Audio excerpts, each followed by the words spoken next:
નમસ્કાર મિત્રો, સ્વાગત છે તમારું આપ સૌની સિયારી ચેનલ એને ગુજરાતી યુટ્યુબ ચેનલમાં હું નિકુંજ પરમાર આપ સૌનું તહે દિલથી સ્વાગત કરું છું મિત્રો। તો આજના વિડીયોમાં વાત કરીશું સરકારી કર્મચારીઓ માટે ઠરાવ જાહેર કરવામાં આવે છે। જો તમે સરકારી કર્મચારી છો તમારા માટે આ વિડીયો ઉપયોગી બનશે। વિડીયો શરૂ કરતાં પહેલાં ચેનલ પર નવા હોય ચેનલ સબસ્ક્રાઈબ કરી લો। તમને ચેનલ પર સરકારી કર્મચારી, નિવૃત્ત કર્મચારી, પેન્શન ઠરાવ બાબતે ડીએ, ડીઆર, એચઆરએ અન્યથા કોઈ પણ અપડેટ આવે તો પણ તમને જાણ કરવામાં આવશે। તો આપણી આ ચેનલ એટલે કે મિત્રો એને ગુજરાતી યુટ્યુબ ચેનલને સબસ્ક્રાઈબ કરીને બેલ આઇકન બટન દબાવવાનું ભૂલશો નહીં। તો ચાલો જાણીએ આજની મહત્ત્વની અપડેટ। જે મહત્ત્વનું જે પરિપત્ર જાહેર કરવામાં આવે છે એ ઠરાવમાં કયા કર્મચારી વિશે વાત કરવામાં આવી છે તો તેના વિશે આપણે વિડીયોમાં ચર્ચા કરીશું। તો ચાલો યુટ્યુબ ફેમિલી મેમ્બરો વધારે સમય બગાડ આ વિડીયોની શરૂઆત કરું છું। તો સૌપ્રથમ મિત્રો, ગુજરાત રાજ્ય સેવા નિયમ 1971ના નિયમ અનુસાર 19માં સરકારી અધિકારી કર્મચારી અંગે જંગમ મિલકત પત્રક ભરવા માટે જોગવાઈ કરેલ છે।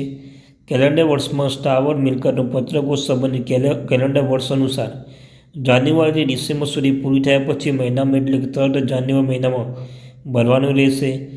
ગુજરાત રાજ્ય સેવા નિયમ 1971ના નિયમ 19 હેઠળ ઉક્ત વેચાણ નિર્દેશ ક્રમાંક અનુસાર પરિપત્ર સરકારી અધિકારીઓ નિયત સમય મર્યાદા મિલકત પત્ર રજૂ કરવામાં ન આવે તો તેઓને પગાર અટકાવવા બાબતે સૂચના અપરિપત્ર કરવામાં આવેલ છે। જો રાજ્ય સરકારના તમામ વિભાગ તેના કર્મચારીઓ માટે ચાલુ વર્ષે રાજ્ય સરકારના રાજ્યપત્રિત અધિકારી જેમ વાર્ષિક ધોરણે મિલકત પત્ર ભરવાની જોગવાઈ વેચાણ નિર્દેશ અનુસાર 28/2/24ના જાહેરનામા લાગુ કરવામાં આવશે।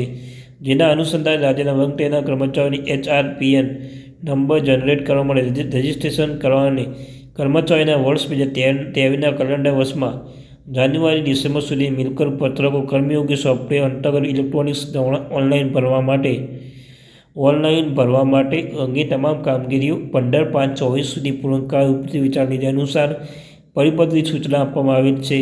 ત્યારબાદ ઉપયુક્ત વિચાર નિર્ણય ક્રમાંક અનુસાર પરિપત્ર મુક્ત કામગીરી જે કરવાની રહેશે તે કામગીરીનો તારીખ લંબાવવામાં આવી છે 31/8/24 સુધીમાં।